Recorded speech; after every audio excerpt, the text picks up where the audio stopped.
Hi friends, having a nice and clean fish tank, an algae-free aquarium, feels like an impossible task? Well, it's not that hard actually, just use the help of this friendly cleaning crew. In this video I will talk about most commonly used algae eaters and for which type of algae each one of them is most useful. Whenever I first start a new setup, first critters to get inside are the snails. I even like some of the pest snails, for instance, those ram's horns that most of the hobbyists avoid. However, unless you overfeed your fish, their population won't explode. They are detritivores, meaning they feed on decaying organic matter, will eat diatoms and the biofilm that forms on the glass and hardscape, meaning that algae will starve, so they are mostly good at controlling algae by competition. And will also help you out by consuming the fungus that grows on early introduced wood.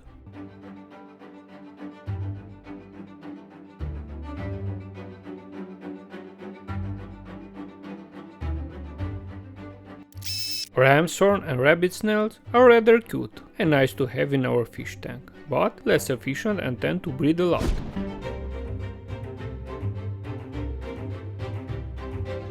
I personally avoid bladder snails. They are ugly and harder to control their population. So here comes our dedicated algae-eating snails, S tier, Nerite snails. As you can see, they have different colors and patterns from which you can select. Among them, these tiny ones are the most efficient. They are called Clithorn, Spiral Thorn Zebra. Too hard for me to spell it. However, the amazing thing about them is they can eat BBA algae.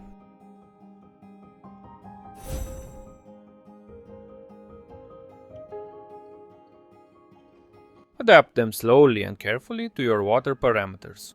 Also, try to prevent them from ending belly up in your fish tank.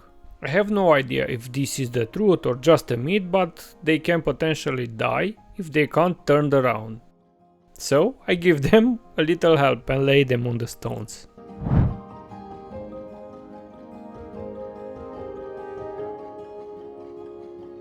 The Nerite snails family is quite easy to care for, but they require a brackish water to breed, so you won't end up having a snail invasion in your fish tank.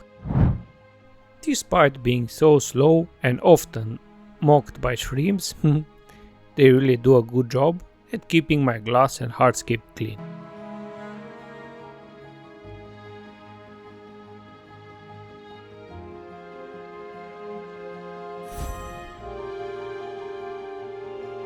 Besides snails, I add almost every time shrimp in my setups, right from day one.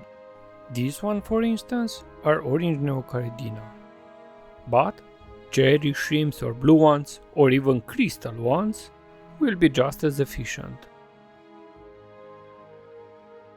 They eat up all fish leftovers, process the waste from fish and melting plants, so my setup will turn into an ecosystem much faster. This way we can prevent algae. However, they can also eat algae to a degree if they pop up, like Fuzz or diatoms. Without a natural predator, your colony will rise fast, will thrive, and so will your aquarium.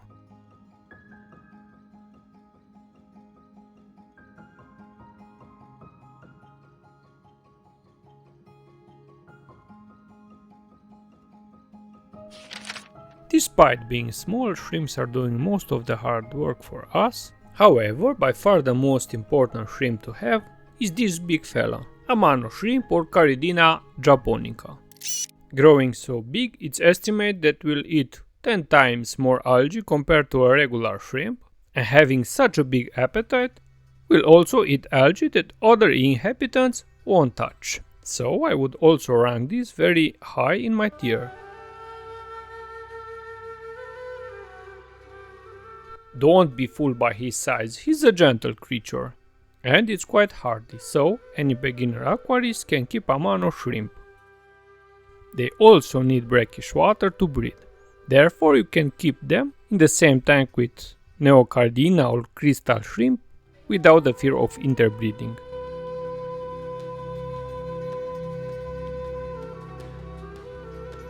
It's not handsome for sure, but a must-have, so you better add it to your wish list.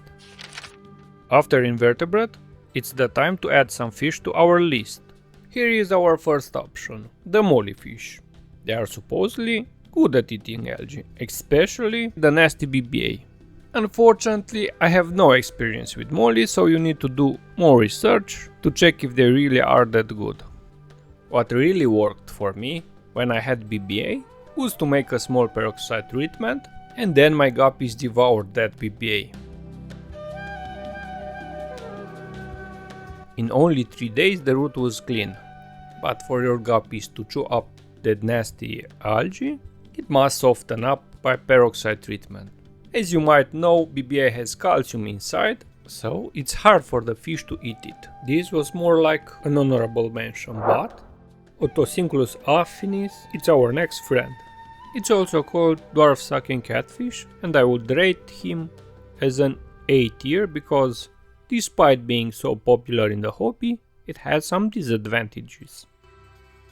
He is mostly effective against spotted algae, mostly on the glass and hardscape, but on the plants as well.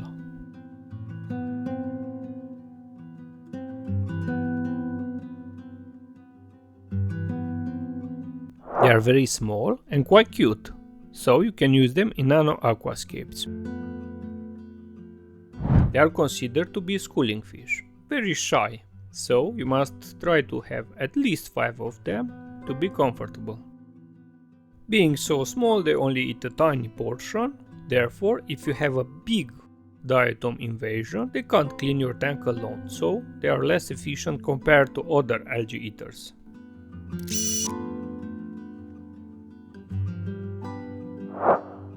Speaking of, here's my favorite catfish. Quite easy to breed, resilient to any water conditions, and very efficient. Unlike the Otocinclus, which is more sensitive, you can use this even in uncycled aquariums, so if you are a beginner, this is the best choice.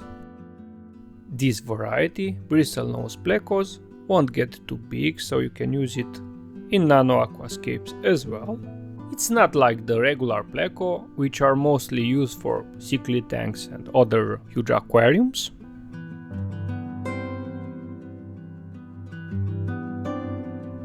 I use them in almost all my fish tanks, but if they are very hungry, they can eat the leaf of Amazon swords or Nymphoides lotus Taiwan, so I try to avoid bristlenose plecos in those aquariums.